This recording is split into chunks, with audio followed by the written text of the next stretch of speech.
Assalamualaikum warahmatullahi wabarakatuh. Alhamdulillahirabbil alamin. Kita masih bisa diberikan kesempatan hari ini untuk bisa bertemu kembali di pelajaran IPS. Adapun materi pertemuan kita hari ini yang akan kita bahas hari ini adalah mengenai tentang interaksi antar negara-negara ASEAN. Akan tetapi alangkah lebih baiknya sebelum kita memulai pembelajaran, kita dimulai oleh berdoa terlebih dahulu. Marilah kita sama-sama membaca doa sebelum belajar. Doa dimulai. Berdoa selesai. Nah, materi yang akan kita bahas ini mengenai tentang interaksi antar negara-negara ASEAN. Nah, adakah di antara kalian yang tahu dari pengertian dari interaksi?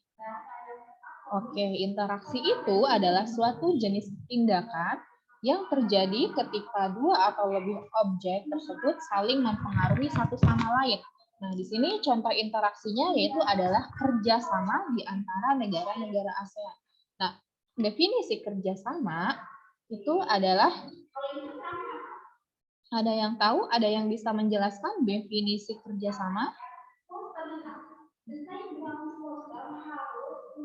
Kerjasama itu adalah suatu kegiatan atau usaha yang dilakukan oleh beberapa orang, di mana baik lembaga, pemerintah, ataupun kelompok, di mana saling mempengaruhi satu sama lain, di mana kegiatan tersebut itu dilakukan secara bersama-sama untuk bisa mencapai tujuan bersama. Nah, di sini adapun terjadinya kerjasama itu karena ada faktor yang mendorong. Nah, apa saja sih faktor yang dapat mendorong terjadinya proses kerjasama ini? Nah, faktor yang pertama itu ada kesamaan sumber daya alam. Kenapa sumber daya alam bisa menjadi faktor pendorong? Karena di antara sesama negara itu kan memiliki, di setiap negara itu kan memiliki potensi sumber daya alam yang berbeda ya. Ada yang sama dan juga ada yang berbeda. Nah, dengan bagi negara-negara yang memiliki potensi sumber daya alam yang sama, ya mereka bekerja sama untuk meningkatkan proses ekspor dan impor. Nah, contohnya di sini ada negara Brunei Darussalam, yang dimana memang negara Brunei Darussalam ini memiliki potensi hasil alamnya yaitu di bidang minyak bumi merupakan terbesar di Asia Tenggara. Nah, jadi dengan adanya kesamaan potensi sumber daya alam tersebut, dia mencari negara yang sama-sama menghasilkan, sama-sama berpotensi di dalam menghasilkan sumber daya minyak bumi juga. Contohnya negara Brunei Darussalam dengan negara Malaysia ini saling bekerja sama karena memiliki kesamaan sumber daya alam, yaitu sama-sama menghasilkan minyak bumi. Nanti di sini mereka bisa saling ekspor mengimpor, ataupun bisa sama-sama mengolah, ataupun untuk sama-sama bisa memasarkan minyak bumi ke negara-negara lainnya. Nah, faktor yang kedua yaitu ada faktor kesamaan wilayah. Kenapa faktor kesamaan wilayah bisa mendorong terjadinya kerjasama? Karena dengan adanya kesamaan wilayah ini terbentuklah suatu lingkungan. Lingkungan tersebut saling bekerja sama untuk bisa melanjutkan kehidupannya. Nah, contohnya di sini ASEAN itu kan terdiri dari negara-negara yang memang wilayahnya berada di Asia Tenggara. Nah, di sisi lain juga karena mereka memiliki latar kebudayaan yang sama, yaitu sama-sama latar belakang yang sama, kebudayaan yang sama, dan suku, ras, dan agama yang hampir sama semua. Nah, di sini mereka saling bekerja sama, mereka bersatu untuk bekerja sama untuk membentuk suatu organisasi, yaitu adalah organisasi ASEAN. Nah, jadi berdasarkan kesamaan wilayah, maka terbentuklah suatu organisasi ataupun terjadi kerjasama di antara negara-negara. Nah, yang ketiga ada kesamaan ideologi. Ideologi itu merupakan landasan dasar suatu negara. Nah, negara-negara yang memiliki kesamaan ideologi ini dapat terdorong untuk melakukan kerjasama. Contohnya ada organisasi NATO, North Atlantic Treaty Organization, yang dimana merupakan organisasi negara-negara Eropa Barat dengan kesamaan ideologi yang sama, yaitu liberalisme dan kapitalisme. Adapun yang dimaksud dengan landasan ideologi liberalisme ini, mereka didasarkan pada pemahaman bahwa kebebasan dan persamaan hak adalah nilai politik yang utama. Jadi masyarakatnya ini lebih mencita-citakan masyarakat yang bebas, kebebasan berpikir, dan bahkan masyarakatnya ini menolak dengan adanya pembatasan khusus dari pemerintah dan agama. Perbedaan sumber daya teknologi. Mohon maaf, ini sumber daya alamnya dihapus satu ya. Jadi yang selanjutnya ada perbedaan teknologi. Negara-negara dengan kemampuan teknologi yang berbeda akan saling bekerja sama agar dapat memenuhi kebutuhan masing-masing. Nah, contohnya ada negara kita, negara Indonesia yang memang belum mampu menghasilkan mobil, belum mampu membuat mobil secara lebih baik, tetapi negara kita, masyarakat negara kita ini setiap individunya membutuhkan mobil. Maka dari itu negara Indonesia bekerja sama dengan negara Jepang, dengan negara-negara yang memang sudah bisa menciptakan mobil, maka di sini terbentuklah suatu kerjasama di antara negara-negara tersebut. Nah, di mana negara kita belum bisa membuat mobil sendiri, maka dari itu kita membutuhkan impor mobil dari negara-negara yang memang sudah canggih di bidang teknologi dalam menciptakan mobil. Nah, yang terakhir yaitu ada perbedaan iklim dan kesuburan tanah. Negara-negara dengan iklim dan kesuburan tanah yang berbeda akan saling bekerja sama agar dapat memenuhi kebutuhan masing-masing. Nah, ada contohnya negara-negara Eropa Utara yang memang umumnya memiliki iklim dingin dan saling bekerja sama dengan negara-negara beriklim tropis. Karena dengan iklim dingin itu kan tidak bisa ditumbuhi oleh tanaman-tanaman seperti sayur-sayuran dan buah-buahan. Nah, jadi mereka membutuhkan negara yang memang sedang berada di iklim tropis, di mana nanti ketika negara beriklim dingin ini membutuhkan pasokan makanan pokok seperti sayuran, buah-buahan, itu mereka mendatangkan barang-barang tersebut dari negara-negara lain yang memang sedang beriklim tropis. Nah, selanjutnya di sisi lain terbentuknya faktor, di sisi lain ada faktor pendorong dan di sisi lain juga ada faktor penghambat. Jadi dengan adanya kerjasama ini ada faktor pendorong dan juga faktor penghambat. Nah, adapun faktor penghambatnya, yang pertama keamanan negara. Suatu negara yang tidak aman menjadikan negara lain enggan atau tidak mau bekerja sama dengan negara tersebut. Contohnya dari segi perdagangan. Misalnya, para pedagang tidak mau menjual barang ke negara-negara yang tidak aman. Contoh karena khawatir atau akan kehilangan barang atau tidak dibayar. Nah, biasanya ini terjadi dengan negara-negara yang sedang terjadi konflik. Kenapa? Karena itu kan menghambat karena keamanan negaranya sedang darurat ya, sedang ada konflik. Jadi itu menjadi faktor penghambat terjadinya kerjasama. Nah, jadi negara di bidang perdagangan, di bidang ekonomi, bagi negara-negara yang mau memasarkan produknya di negara tersebut merasa tidak aman, takut terancam, gitu, takut nanti barang-barangnya hilang, otomatis tidak akan tergantikan, maksudnya tidak akan ada feedbacknya, tidak akan ada penghasilan yang diterima oleh negara produsen. Nah, yang kedua, faktor penghambat yang kedua yaitu ada kebijakan pemerintah. Kebijakan pemerintah suatu negara dapat menghambat kerjasama negara tersebut dengan negara lain. Salah satu contohnya yaitu adalah kebijakan yang cenderung menutup diri dari negara lain. Nah, ini biasanya dilakukan salah satu contohnya ya, ada memang negara yang memang menutup diri dari negara lain. Nah, bisa dikatakan adalah negara Korea Utara yang memang membatasi interaksi dengan masyarakat, dengan negara-negara lain. Yang bahkan yang pernah Miss baca gitu ya, di negara Korea Utara tersebut, orang-orang yang memiliki kendaraan motor dan mobil itu hanya orang-orang tertentu saja. Jadi rakyat-rakyat biasa itu tidak diperbolehkan untuk mempunyai kendaraan-kendaraan tersebut. Jadi bahkan di negara tersebut itu masih terdapat masyarakat yang memang mengalami gizi buruk. Itu menurut beberapa fakta yang dibaca dari sumber-sumber yang itu. Selanjutnya ada perang antar negara. Perang yang terjadi antar negara tentu akan menunda hingga menghentikan kerjasama negara tersebut. Nah, karena ini masuk tadi pada sama saja masuk pada keamanan negara ya. Contohnya pada perang ketika negara tersebut memang sedang terjadi perang, otomatis kan itu menghambat segala aktivitas itu kerjasama di bidang ekonomi, pendidikan, politik, sosial dan budaya. Jadi itu salah satunya perang ini menjadi faktor penghambat terjadinya proses kerjasama. Nah, jadi Ini merupakan faktor-faktor penghambat dari proses terjadinya kerjasama. Nah, selain dari faktor pendorong dan juga faktor penghambat, adapun pengaruhnya dari proses kerjasama tersebut kepada kehidupan sosial budaya, ekonomi, politik, dan pendidikan.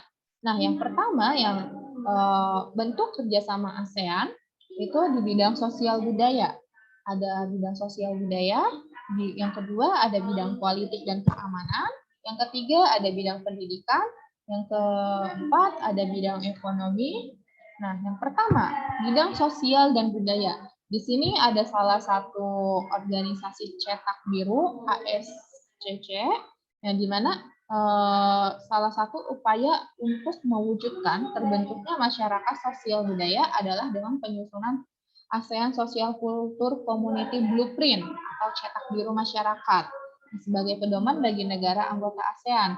Adapun cetak biru ini diarahkan untuk memberikan kontribusi dalam memperkuat integrasi ASEAN yang dimana berpusat pada masyarakat serta memperkokoh kesadaran, kesetiakawanan, kemitraan, dan rasa kekamian atau rasa kepemilikan masyarakat terhadap ASEAN. Nah, cetak biru masyarakat ini memuat 6 elemen, di mana elemen yang pertama yaitu untuk meningkatkan pembangunan manusia. Nah, dengan adanya cetak biru ini bisa meningkatkan proses pembangunan manusia dari tiap-tiap negara ASEAN. Nah, yang kedua, perlindungan dan kesejahteraan sosial. Jadi dengan adanya cetak biru ini juga bisa menjamin perlindungan dan kesejahteraan sosial dari tiap-tiap negaranya. Nah, yang ketiga, ada hak-hak dan keadilan sosial. Maka itu dipastikan bahwa setiap warga negara di negara-negara ASEAN tersebut bisa mendapatkan hak-hak dan keadilan sosialnya. Yang keempat, memastikan pembangunan yang berkelanjutan. Yang kelima, membangun identitas ASEAN. Dan yang keenam, mempersulit jurang pembangunan. Nah, ini merupakan salah satu bentuk kerjasama, hasil dari kerjasama di bidang sosial dan budaya. Nah, yang kedua ada bidang politik dan keamanan. Nah, di bidang khususnya di bidang politik itu sendiri, adapun hasil kerjasamanya yaitu yang pertama untuk memajukan pemerintah yang baik, memajukan prinsip-prinsip demokrasi, memajukan perdamaian dan stabilitas kawasan, memajukan kerjasama maritim antara negara-negara ASEAN, mewujudkan resolusi konflik dan penyelesaian sengketa secara damai di antara negara-negara ASEAN, serta memperkuat sentralisasi ASEAN dan memajukan hubungan dengan pihak eksternal. Nah, ini adalah bentuk kerjasama di bidang politiknya, bentuk hasil dari kerjasama di bidang politik. Nah, adapun di bidang keamanannya, yaitu adalah untuk mencegah konflik agar tidak terjadi konflik atau peperangan di antara negara-negara ASEAN. Dan yang kedua, penguatan forum regional ASEAN. Dan yang ketiga, penanganan isu keamanan non-tradisional. Penguatan kerjasama ASEAN dalam penanganan bencana dan tanggap darurat, serta kemajuan transparansi dan pemahaman mengenai kebijakan pertahanan dan persepsi keamanan.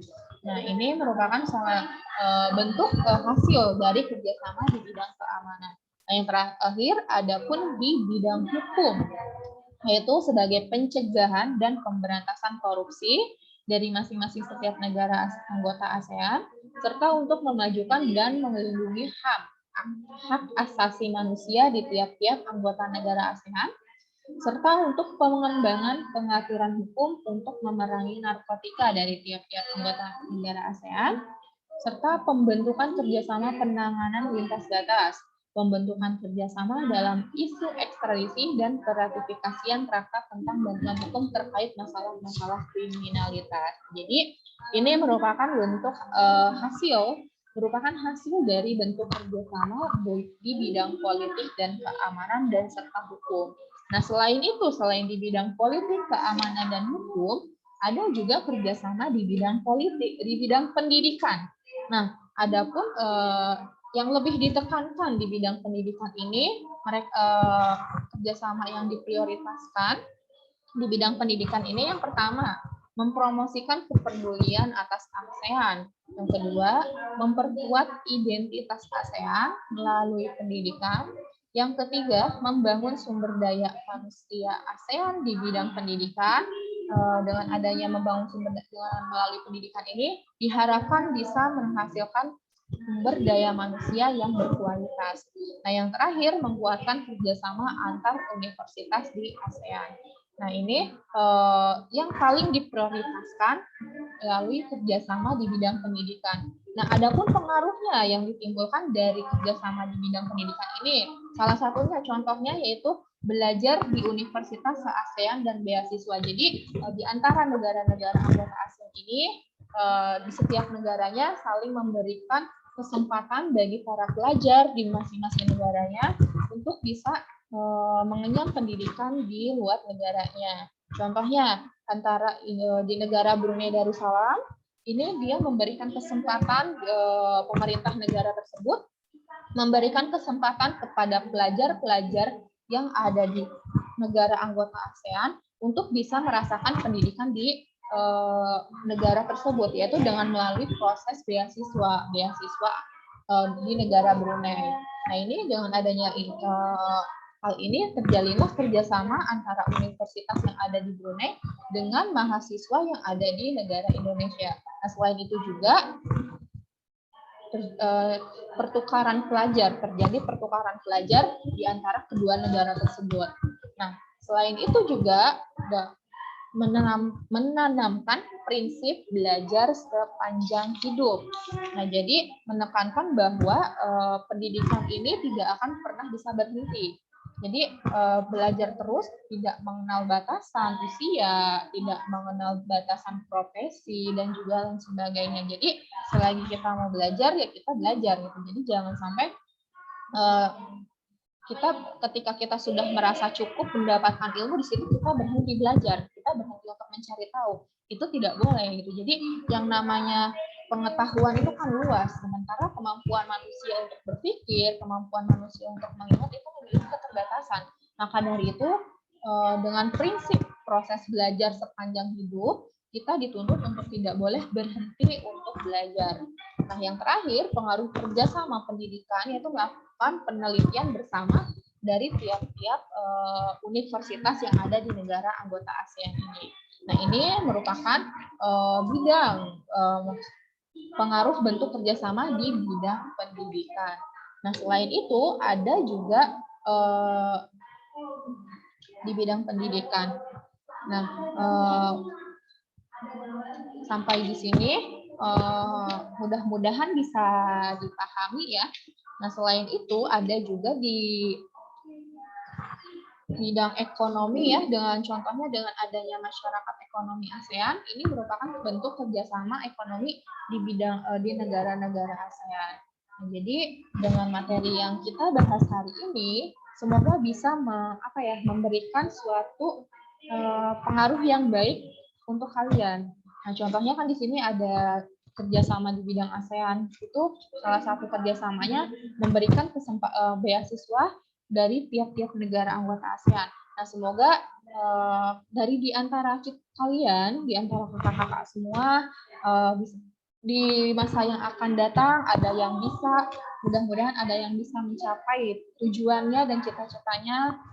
Misalkan ada yang memang ingin merasakan kuliah di luar negeri dan lain sebagainya, semoga bisa tercapai. Adapun yaitu semuanya harus diperoleh, harus diraih melalui belajar. Jadi yang ini kembali tadi kepada prinsip belajar sepanjang hidup. Nah, untuk pertemuan kita hari ini sampai di sini. Untuk pertemuan yang akan datang kita akan membahas materi yang selanjutnya, yaitu tentang pengaruh perubahan dan interaksi ruangan terhadap kehidupan di negara-negara ASEAN.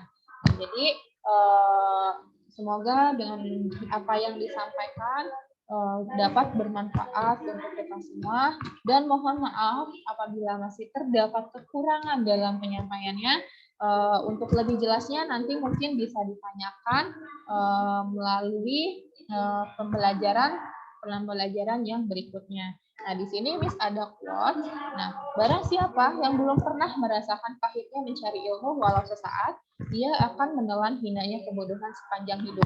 Nah, berarti ini kembali kepada prinsip yang tadi, belajar sepanjang hidup. Nah, jadi apabila kita telah memutuskan untuk berhenti belajar, maka dari itu kita harus siap, harus bisa menelan hinanya kebodohan. Maka dari itu, jangan pernah berhenti untuk belajar, jangan pernah lelah untuk dalam belajar, karena segala sesuatu yang kalian lakukan itu kelak akan bermanfaat untuk kehidupan kalian di masa yang akan datang. Miss ucapkan terima kasih untuk pertemuan hari ini. Wabillahi taufiq wal hidayah. Wassalamualaikum warahmatullahi wabarakatuh. Stay safe and healthy. Tetap jaga protokol kesehatan dan semoga kita semua selalu dalam keadaan sehat walafiat. Amin amin ya robbal alamin.